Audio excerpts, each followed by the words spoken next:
Greetings Captain America fans, greetings foreign comic collectors, greetings the entire comic community.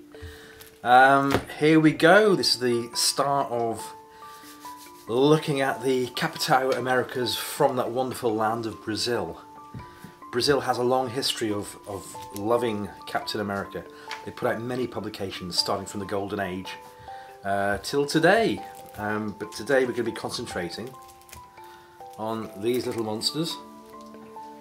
This particular issue was sent to me by a long-standing friend of the foreign comic community, Jim Wazzy.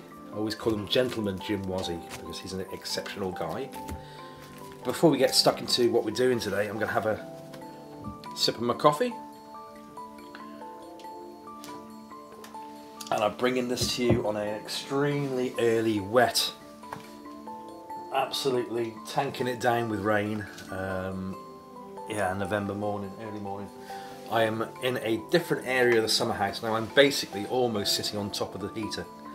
It is that cold. I've got my Thinsulate hat on, and as I'm in the corner of the room, it is quite dark. So I have a light to help with the, you know, so you can actually see things. Hope everybody's had a good week. My week has been quiet-ish, but still all right profit-wise. So I'm not going to go on about that too much. So yeah, welcome to today's episode. I'll be showing issues 1 to 10 of the Capitao America run. These babies are basically digest issues. They're probably around a third the size less of a standard modern comic, I think. This actual first batch I'm showing you is one of the last batches that I bought, because, you know, going so far back, it's hard to find these things, especially a #1 issue, which is that. Now, most of these came with posters.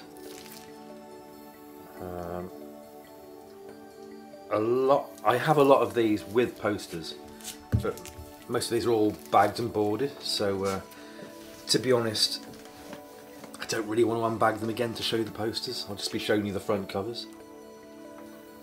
But there we are. That's Capitao America #1, which is an absolute beast to find and drag it out of Brazil. It took me a few years to get that one. Great cover.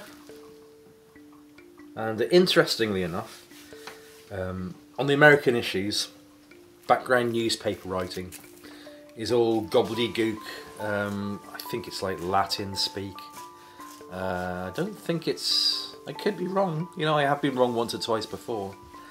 I think some of it might be American, English, whatever, you know. But on the Brazilian one, it's not. Look at the writing.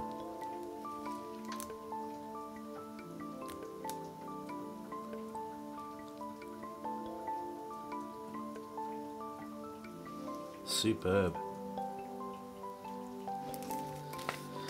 Beautiful. It took me a long time to get hold of. Issue #2. To be fair, all these early issues took me quite a while to get hold of. And in this one we have Spider-Man and the Surfista Prateado, Silver Surfer, as a split book with Cap.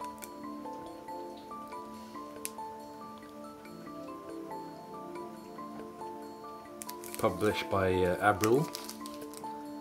Yeah, Editora Abril. And these are in the late 70s, early 80s.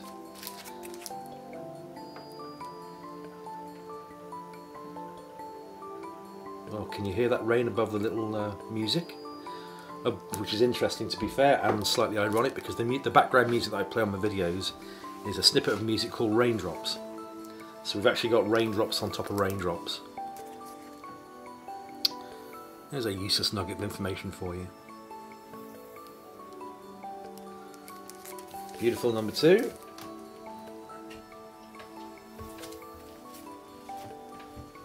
Now this one I've still got to get into a board, it's bagged. So yeah, this is one of the later ones I've got again. This is issue number 3. And it's so annoying when you have literally sort of 90% of the entire run and you want to show it desperately, but you can't do because you haven't got the rest of the 10% of issues. So, you know, I had all these for a long time and it's like, oh come on, I just need another 3 issues, another 2 issues, one final issue. Right, now I'm on it.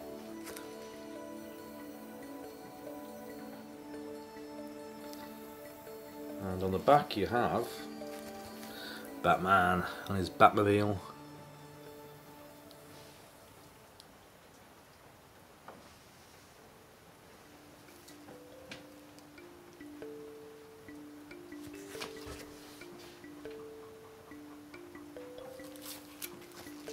I should have bought a modern comic to show you for comparison. But yeah, a modern comic would stand about so much taller and probably around so much wider. So yeah, these little things. See, my unit of measurement is spans. So interesting nugget for you. Again, a font of useless information.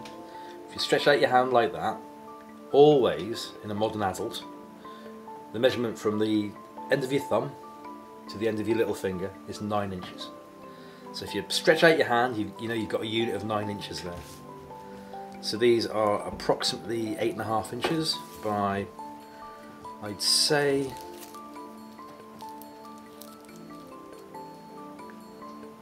probably right about 6.5, I guess. Well, that's Ken's maths lesson over with today. Another slip of my coffee because, oh man, it is so cold in here. You wouldn't believe the heat that's radiating out of that fire. So if you see me going, you know why I'm being burned.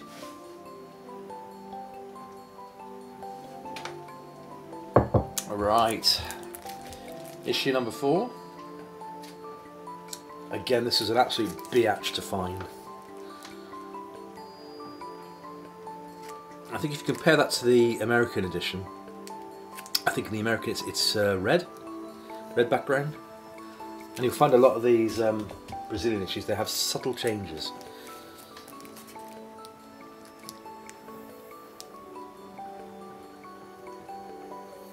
Isn't that great? Typical staple rust there, because these books are published in a you know, temperate, humid country, so moisture, heat gives you rust.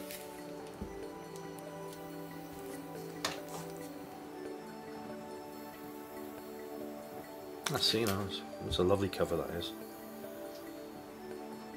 Sometimes I'm torn between which presentation I prefer, you know, like a foreign issue over a home-produced US issue, and a lot of times the foreign issues knock the home-published issues out the park. You know, I think probably because years have gone by and the publishers think, well, no, we can alter this. Wouldn't that look better in that sort of colour, and possibly just change that way. Yeah, interestingly, Thor's in this issue as well. So it's a righto mixture. God, can you hear that rain? Again, another great cover, issue number 5. Look at that. Again, if you're lucky enough to have this in the standard US original issue, check out the colour differences.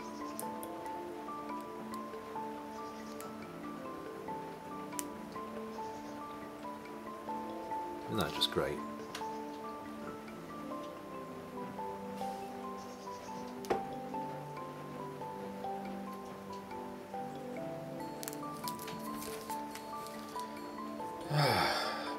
Beautiful.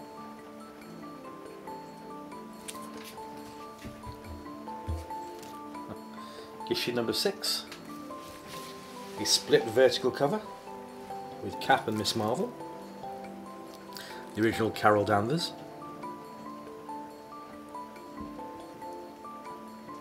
I'm just going to show you the back cover because it's so cute. What? Oh dear.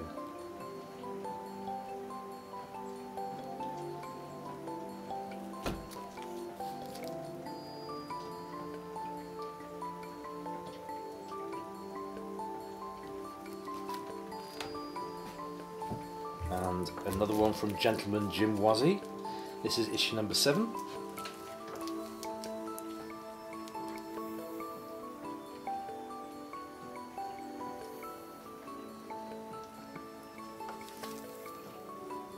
And the Shang-Chi, the Master of Kung Fu, is in this issue as well.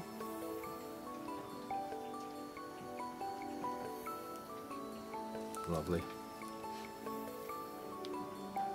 And I think the cover of the cap is a reimagining of Man Brute. That's what they called him. But it's probably taken from a splash panel from the inside.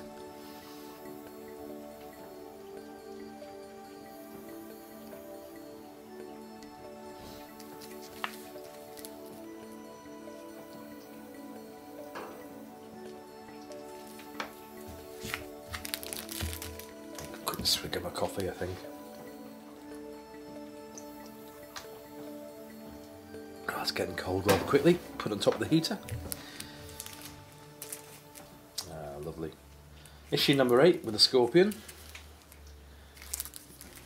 And Thor as a backup feature.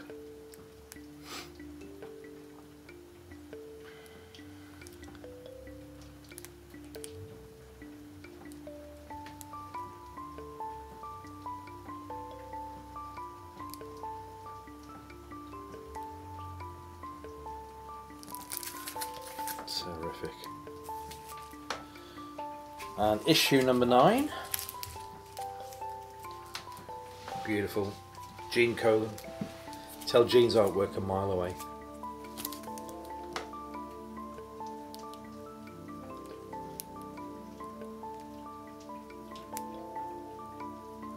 And Homem de Ferro, which speaks to me as Iron Man. So the backup strips were taken, you know, from everywhere across the Marvel universe at that point in time.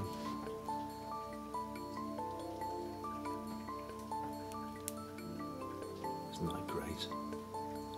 Yeah, I really wanted to show you these for absolutely months. You know, I don't like showing bits of series. You know, I'd rather show you the entire runs. Mail calls, no problem at all, because that's you know, things I'm still collecting. But huge, for me, huge titles like this deserve to be shown in their entirety in the completely run. And no doubt, at some point in the far-flung future, I'll be showing the entire Alan Class output, and you're talking around about 1,500 comics there. So that should probably take me up until around about 70, I should think.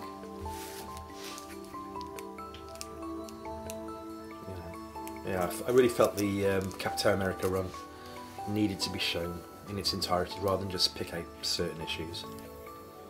Because, you know, a lot of the comics that I collect, people have, so they're aware of them, they've seen them here and there in bits and pieces, you know, the odd key issue here and there.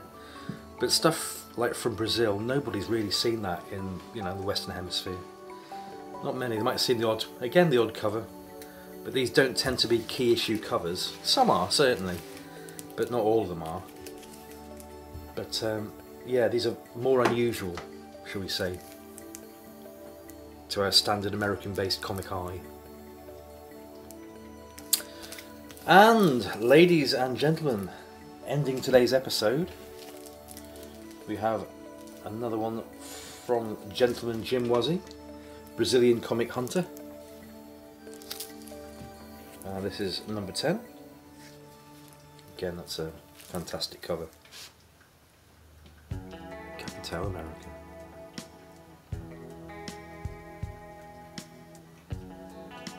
Beautiful. I think my love for Brazilian comic books knows no bounds. You know, I started collecting them from the Golden Age. I've got quite a few there. Guri Mensal, which is a right old mixture again, but I tend to collect the Captain America ones, of course, where he's on the cover primarily, but I've also collected the strips where he's not on the cover, but he is actually featured in the books themselves. So yeah, on a onwards journey to collect all those. I think that just about wraps it up for today. Thank you for watching. Any new subscribers, Mr. Biggie Shack, I'm looking at you. Thank you for clicking that subscribe button and watching this video. Plenty more where this comes from. If you can get past the English accent, you can get past anything. So join me next week for another scintillating episode featuring another cup of coffee, and hopefully it's going to be a little bit more brighter than it is today, because today is a washout. All I'm going to be doing today, to be honest, is I'm going to be reading comic books. And what type of comic books am I going to be reading? Primarily the ones from PS Art Books, where we're looking at long out of print, golden age, atom age characters, science fiction, horror, that sort of thing. So probably not too many superheroes for me to read today. I've got a Masterworks Hulk I'm reading through at the moment, and a Jack Kirby collector I'm reading through. So the trouble is, there's not enough time in the day to do all these wonderful things, is there? You've got to keep up with life, and also find time to step out of life and enjoy yourself a little bit. So anyhow, cheers to you, each and every one of you beautiful people. I say it every week, but I absolutely mean it sincerely. Love each and every one of you. Thank you for being there. Thank you for being a great part of the comic community. Thank you for being with me on my escapades throughout my comic book collection. See you over next weekend. Have a safe week, folks. Bye for now.